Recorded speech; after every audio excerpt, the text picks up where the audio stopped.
Hello, my witchlets. So I've been doing, since June 1st, I've been doing a ketogenic diet to lose some weight. And so far I've lost 10 pounds, so I'm very proud of myself. Things have been going well. But one of the things that I want to talk about with that particular diet is the fact that you really need to pay attention to your electrolytes. I had forgotten this little tidbit of information, and what happens is your body goes really wonky. My blood pressure went up and my pulse rate, which is already kind of high normally, went up as well. And I'm normally, like, my blood pressure is normally like 110/70, something like that. I mean, it's pretty rock steady, normal to low. And all of a sudden it was pegging at like 133/90, and I was getting a little worried. And my pulse rate is usually between like 80 and 90, and it was up over 100 just sitting there doing nothing. I wasn't having any symptoms of like high blood pressure or anything like that. Did a little research and I was like, oh yeah, electrolytes, I should be replenishing those. So I'm going to show you a couple of different recipes for making your own electrolyte drinks. The first one I'm going to do involves these ingredients. The next one that I'm going to show you is going to be done on the stovetop. It's actually a medieval recipe. I like calling it medieval Gatorade personally, but it's called Sekanjabin, and it's a syrup that you then add to water. Kind of like what this is going to be. You'll see how it goes. But basically we're going to mix these together, and then you add 16 ounces of water and shake it to within an inch of your life. And it's okay. It's okay. It's okay. Almost forgot one of the most important ingredients.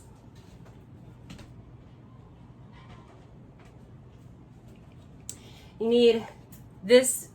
You will need a sweetener. So I use liquid stevia for it. At least I need a sweetener because this cuts the acidity of this. So let's go ahead and start mixing things together. I use a shaker bottle because I like it and it works for me. So you can use whatever you want though. You can use a bottle of water if you'd prefer, but all of this needs to go into your container. So the first thing we're gonna do is we're gonna use 2 tablespoons of lemon juice. So measure that in here. 1 and 2, okay? 2 tablespoons of lemon juice. I'll set that to the side. Look at that, a cat hair, go figure. Then we're gonna use a tablespoon of apple cider vinegar. Don't worry, I have a whole jug of this. Just almost out for this purpose. Okay, so had exactly a tablespoon left in there. The apple cider vinegar is not actually a major ingredient for this particular recipe, but it does have a lot of health benefits, and that's why I add it into this electrolyte recipe. Now, this is magnesium powder, and obviously your electrolytes that you're looking to replenish are magnesium, potassium, and sodium. So be aware, this will make you have to go to the bathroom a lot. So start with a half dose of it. Don't, go full board. You can take up to 2 teaspoons of this per day. I have never gotten to the 2 teaspoon level. So in fact, for this, since I am trying to do electrolyte drinks twice a day, 3 times when I work out, I do a half dose of this per drink. So we're gonna do half a teaspoon. This is a 1/4 teaspoon measure, so half a teaspoon of magnesium.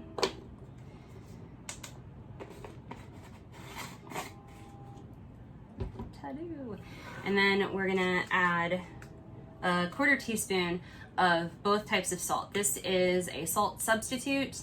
You can find it usually in your grocery store. But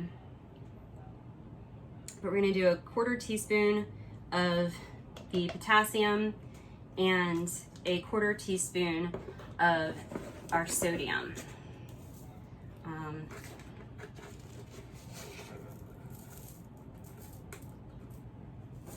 There we go.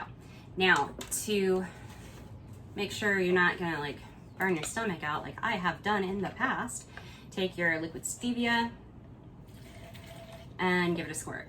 You can use up to a teaspoon of your favorite sweetener.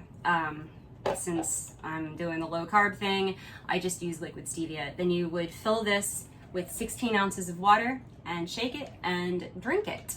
It's actually pretty tasty. I like it personally.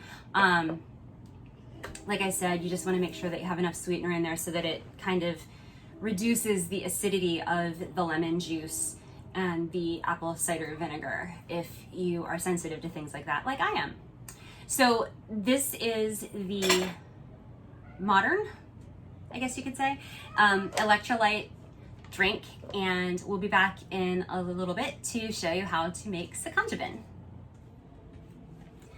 Okay, so we're gonna make Sekanjabin, and this recipe does take a little bit of time because you have to simmer it for a period. So, yay. The first thing we're gonna do, and I cut this recipe, actually I had cameraman Ken cut this recipe way down because it's going to make a syrup that you add to water, and I did not want a quart of syrup sitting around. So I'm gonna make about a cup worth of syrup. So the first thing you're gonna do is you're gonna put your water into your pot. This is 5 ounces of water that I'm using. And we're gonna put this on medium heat or so. And I'm gonna add my sugar substitute. This is about 20 grams of monk fruit sweetener. You can use regular sugar if you'd like, which would be about 4 cups worth, well, 1 cup worth if you're doing the size that I'm doing.